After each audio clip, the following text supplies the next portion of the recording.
अस्सलाम वालेकुम students, ICS part 2 chapter number 13 and topic is types of functions. Function की दो टाइप्स होती हैं, एक यूज़र डिफाइंड और एक बिल्ट इन। इनमें फ़र्क क्या होता है?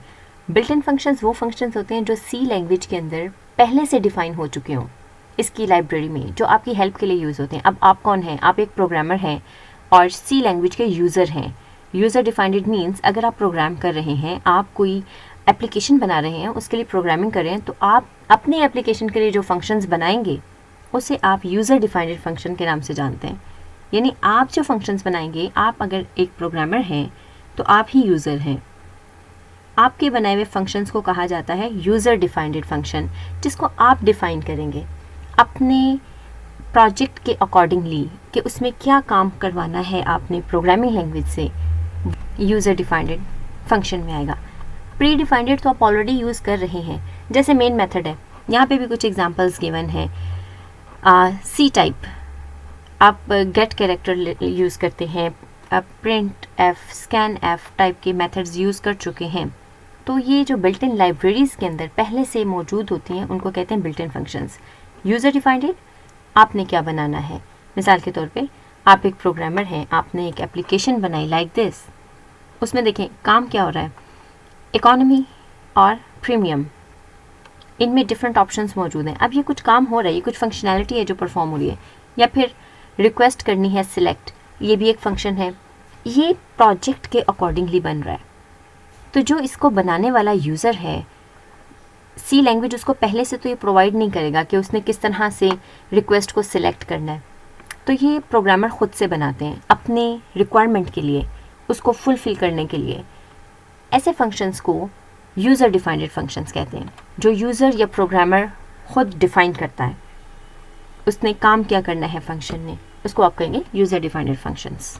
इसकी एक एग्जांपल करके चेक करते हैं जिसमें हम इन दोनों का डिफरेंस देख सकें। कंपाइलर में यूज़ करूँगी सी, कंपाइलर प्रोग्रामर्स का। यहाँ पे ऑलरेडी एक मेथड लिखा है जिसे आप जानते हैं, ये प्रिंट एफ, ये है प्री डिफाइंड। प्री डिफाइंड कह सकते हैं या फिर इसको कह सकते हैं बिल्ट इन, एक ही बात है। प्री डिफाइंड पहले से डिफाइन होना, यूज़र डिफाइंड मीन्स अगर यूज़र ने इसको डिफाइन किया। यूज़र डिफाइंड फंक्शन देखते हैं। यहाँ पे एक हम फंक्शन क्रिएट करेंगे, इसका नाम लिखते हैं वॉइड माई फंक्शन या user function. User function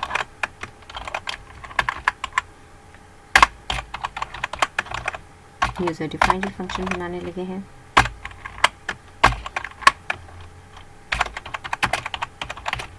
user defined function, ठीक है।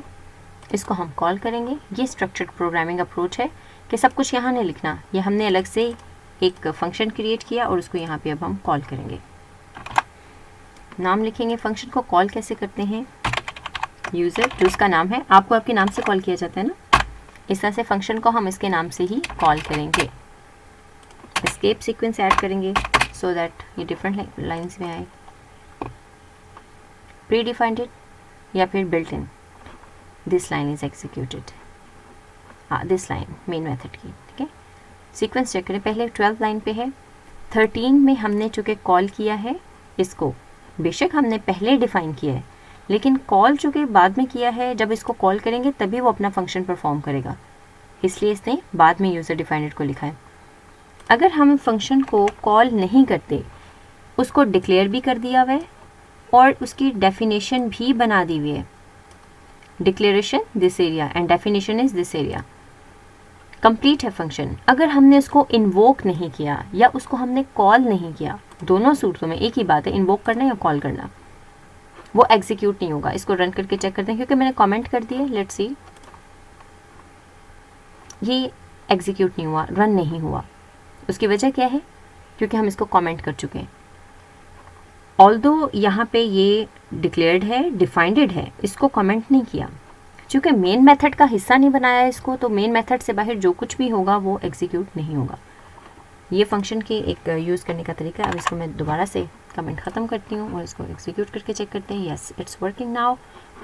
यूज़र डिफाइंड फंक्शन बाद में आएगा क्योंकि कॉल बाद में किया है। प्री डिफाइंड या फिर बिल्ट इन जो है वो पहले आएगा। This is how it works.